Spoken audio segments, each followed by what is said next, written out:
Hello dear students, welcome to the third session. In this session we will start with a new topic which is modern periodic table. But before we proceed with a new topic, let us recapitulate the limitation of Mendeleev's classification. There were some limitations in Mendeleev's periodic table. The first one was that he grouped unlike elements together. He also separated like elements. He could not explain about the isotopes which were discovered way after Mendeleev gave his classification. He also could not explain about the position of hydrogen. We know that elements are placed together only with those which have similar properties or characteristics. But when we look at hydrogen, it is placed with metals. But we know that hydrogen is a non-metal. So he could not explain as to why hydrogen is placed with metals. Even in today's date, this confusion has not been solved. Why hydrogen is placed with metals when it is a non-metal. This was all about the limitation of Mendeleev's classification. After all this, as scientists, Henry Moseley was performing experiment on X-rays, and through his experiments he found that the basic property of elements depends on atomic numbers and not on atomic masses. Till now, whichever law or whichever theory we have studied, elements were placed according to the increasing atomic masses. But Henry Moseley, based on his experiment, he came up with a theory saying that the properties of elements depends on atomic numbers and not on their atomic masses. Atomic number means number of protons. That means most of the characteristic property of element will be governed by their atomic number. And the periodic table made by him was based on atomic number and not on atomic mass. It was based on atomic number. Henry said that properties of elements are a periodic function of their atomic numbers, which means that all physical and characteristic properties of an element is a periodic function of atomic number and not their atomic masses. This means if we arrange elements on basis of increasing atomic numbers, this element whose physical and chemical properties are same will repeat after regular interval.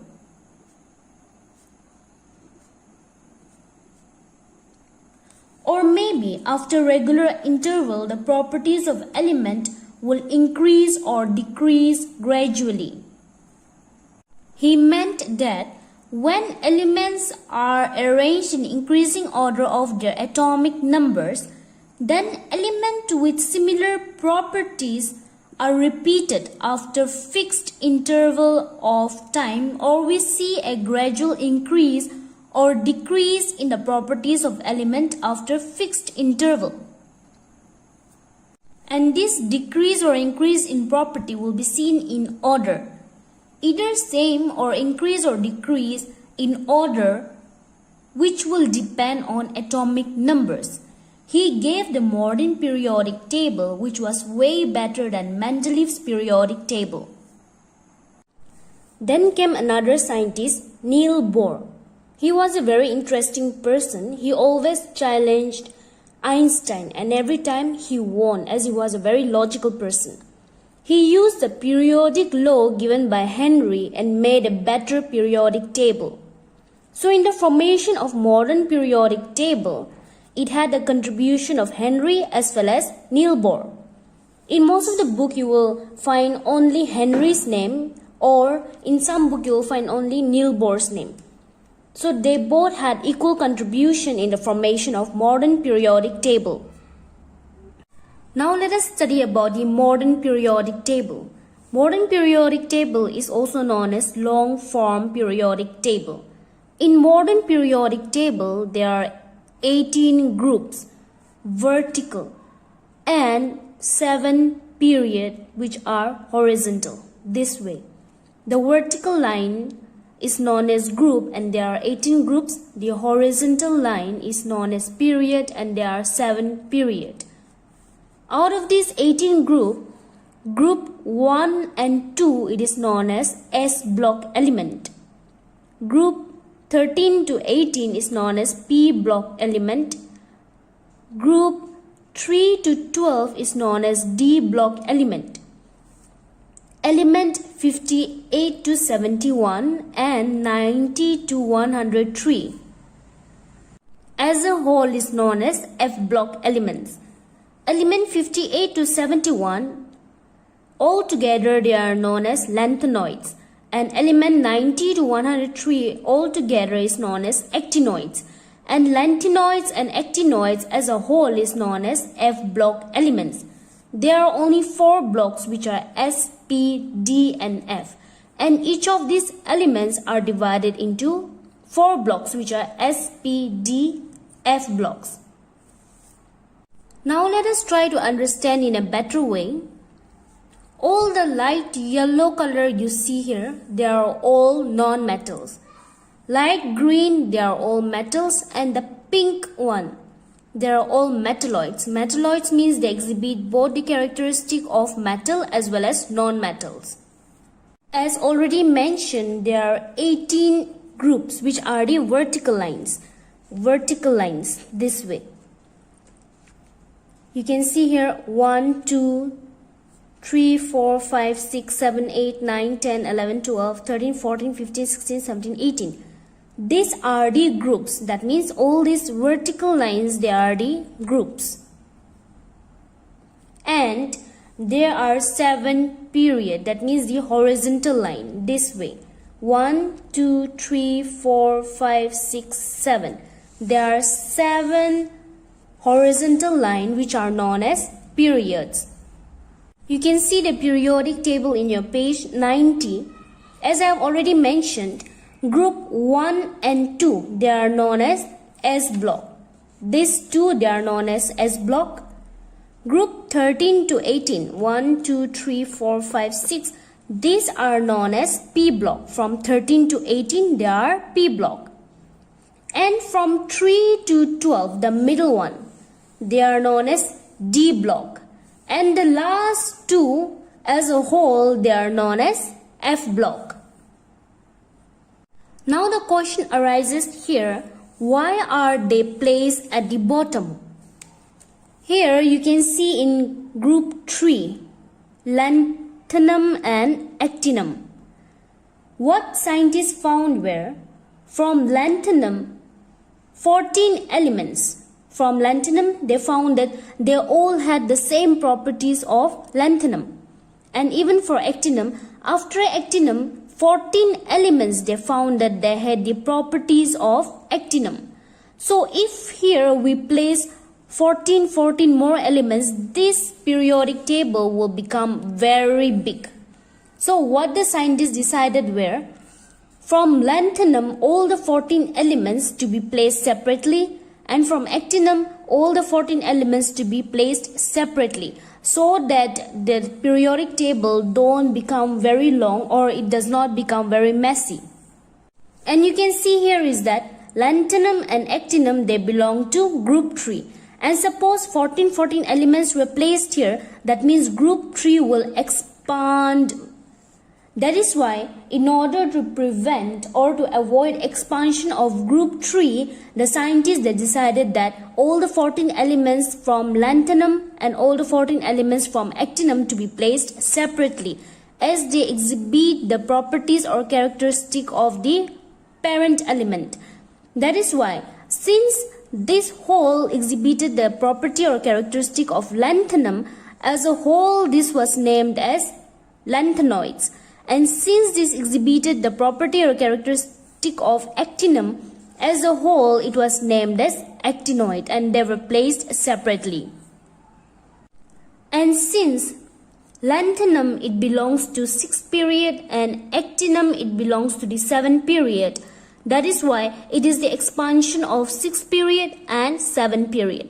That is why we don't have number as 8 and 9, because they belong to group 3 and they also belong to the period 6 and period 7. It is just the expansion of period 6 and period 7 and they belong to group 3. Now we know that this is S block, P block, D block and F block. Apart from having this name, they are also given a different name.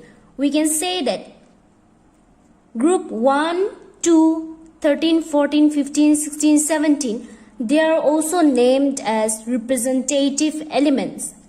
And 3 to 12, this one it is known as transition element. And the last one, it is known as inner transition element. Now let us see the number of elements in each period. In the first period, we have 2 elements, 1, 2. In the second period, we have 8 elements, 1, 2, 3, 4, 5, 6, 7, 8. Even in the third period, we have 1, 2, 3, 4, 5, 6, 7, 8 elements. In the fourth period, we have 18 elements. 1, 2, 3, 4, 5, 6, 7, 8, 9, 10, 11, 12, 13, 14, 15, 16, 17, 18.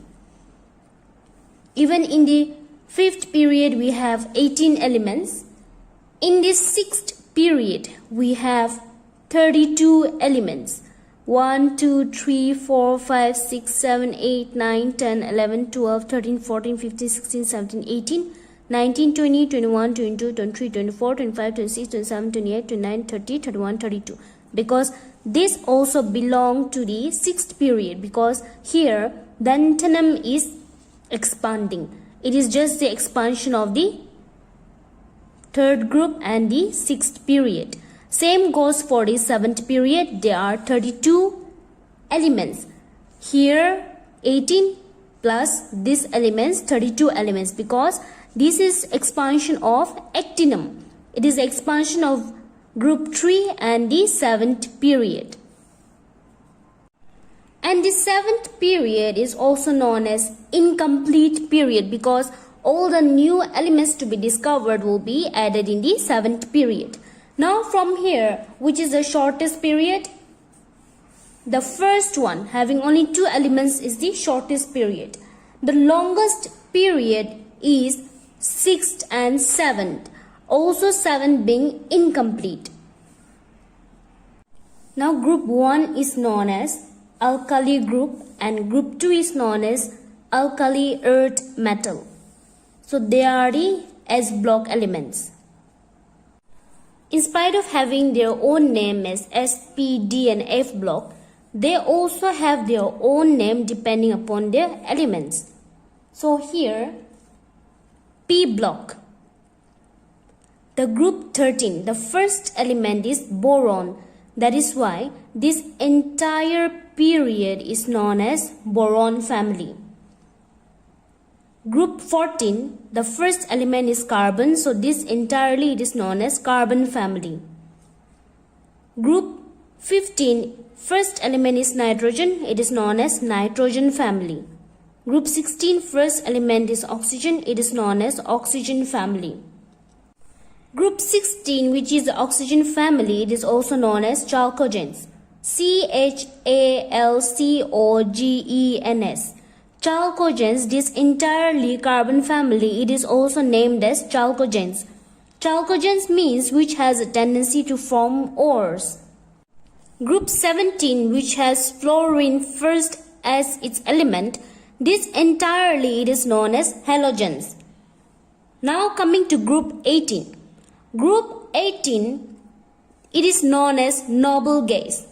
This entirely, all these elements starting from helium to oganesson, it is known as noble gases.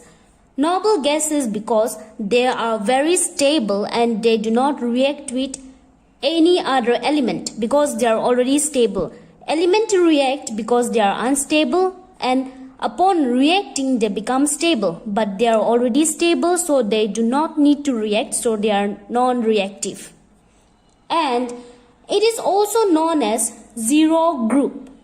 These noble gases, each of these elements is also named as zero group because as noble gases do not combine with other, and the tendency of an element to combine is known as valency. Since noble gases do not combine, their valency is 0. The valency for each of these elements of group 18 is 0. That is why it is also known as zero group.